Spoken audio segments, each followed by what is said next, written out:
I think, going on a rampage and, killing huge numbers of civilians is not, it's obviously morally wrong, but it's also just not in their strategic interest, right? I mean, because it's not going to buy them anything, right? And in fact, it's going to cost them, right? Because people all over the planet are turning against Israel.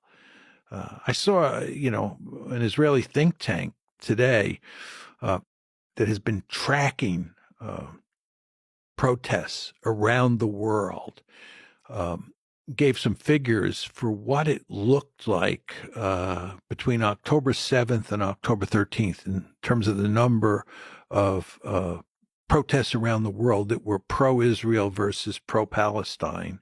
And then it looked at the numbers from October 13th up to the present.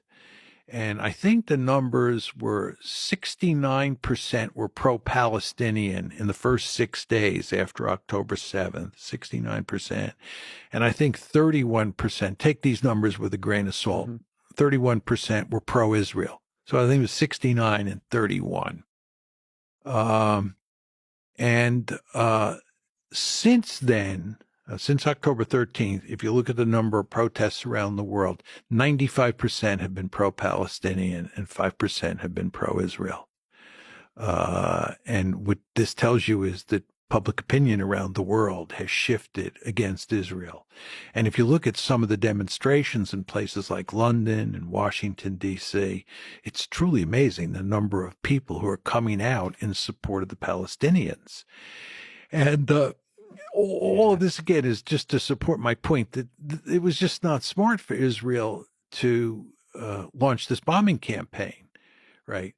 You can make an argument for going after Hamas and doing it in a surgical way or as surgical a way as possible. But that's not what they did. And again, my point to you is I think that this punishment campaign is not going to work strategically. In other words, they're not going to beat the Palestinians into submission. They're not going to finish off Hamas. And at the same time, by pursuing this strategy, they're doing huge damage to their reputation around